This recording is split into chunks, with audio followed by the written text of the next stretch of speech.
Bonjour à toutes et à tous. Je m'appelle Noélie Morel et voici ma collègue Lucille Billon. Nous sommes chargés de mission à Patrinat et dans cette vidéo, nous allons vous présenter les travaux de révision du standard d'échange SINP portant sur les données d'observation et de suivi d'habitat, travaux réalisés dans le cadre d'un groupe de travail dédié que nous copilotons. J'évoquerai dans un premier temps la première version de ce standard et les raisons qui ont motivé la réouverture d'un groupe de travail pour sa mise à jour. Dans un second temps, Lucille exposera les principales évolutions du standard issues des réflexions du groupe de travail et les perspectives pour 2022. Le SINP a notamment vocation à améliorer la gestion et la circulation des données relatives à l'inventaire du patrimoine naturel. Il existe en effet des millions de données d'observation sur la biodiversité et de nombreuses données nouvelles sont produites chaque année. Or, ces données émanent d'une grande diversité d'acteurs, sont générées dans des contextes et à des fins variées, et elles sont collectées selon des protocoles, des méthodes et des techniques non moins diverses. Pour permettre le partage et la circulation de ces données, il est nécessaire de disposer d'un langage commun, garantissant la mise à disposition d'une information de qualité et, in fine, facilitant la réutilisation et la valorisation des données. C'est le rôle des standards d'échange que de normer la circulation des données au sein du SINP, que ce soit entre les producteurs de données et les plateformes régionales et nationales, ou entre ces plateformes. Si le SINP s'est doté il y a plusieurs années d'un standard d'échange pour les données sur les espèces, cette initiative est plus récente concernant les habitats. Par habitat, on entend ici à la fois les habitats naturels et semi-naturels et les végétations qui en sont une composante. Les données d'observation sur les habitats concernent aussi bien le domaine marin que terrestre, et la métropole comme l'outre-mer. Une étape clé pour la gestion et le partage des données d'habitat a été l'élaboration d'un référentiel national des habitats, ABREF. Ce référentiel réunit les versions de référence de diverses typologies d'habitat ou de végétation et inclut les unités d'habitat dans chacune de ces typologies. De même que le standard d'échange de données sur les espèces a pu s'appuyer sur le référentiel national TaxRef, l'élaboration d'un standard d'échange de données sur les habitats a été permise par la consolidation de ce référentiel ABREF. Une première version du standard occurrence d'habitat, connu sous le sigle SOH, a ainsi été publiée début 2019. La thématique des habitats a bénéficié d'un coup de projecteur en 2020, avec en particulier l'organisation d'un séminaire national sur les habitats. La question des données, de leur gestion, de leur diffusion, a été abordée, notamment à travers les résultats d'un questionnaire qui a révélé une méconnaissance du standard et, pour les personnes qui le connaissaient, des difficultés d'appropriation et une utilisation limitée.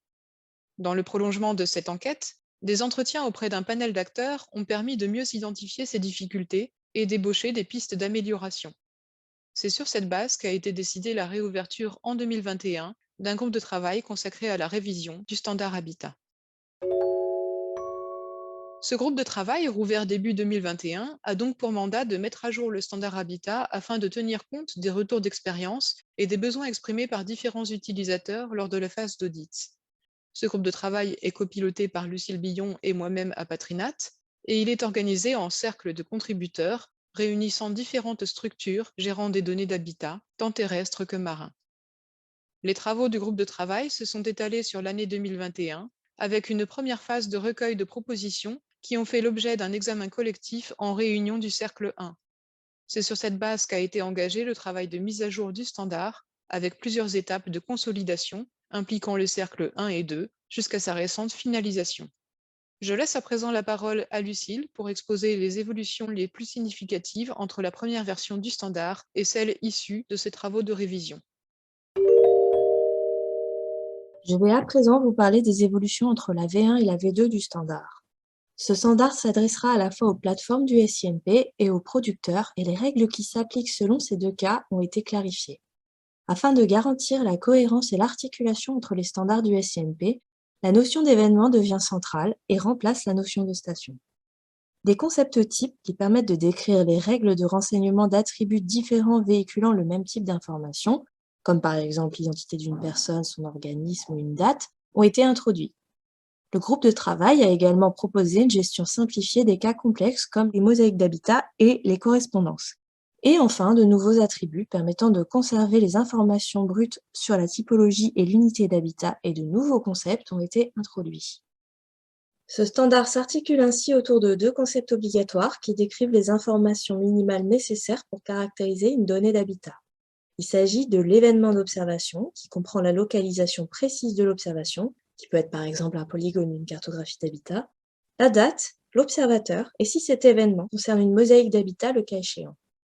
À cet événement peut être rattachée une ou plusieurs observations, selon plusieurs typologies d'habitat et selon si on est en présence d'une mosaïque ou non.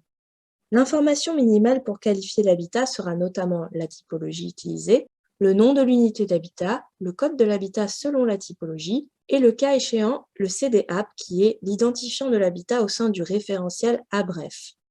Il y a également des concepts facultatifs qui permettent de véhiculer des informations pertinentes selon le contexte lié à la donnée.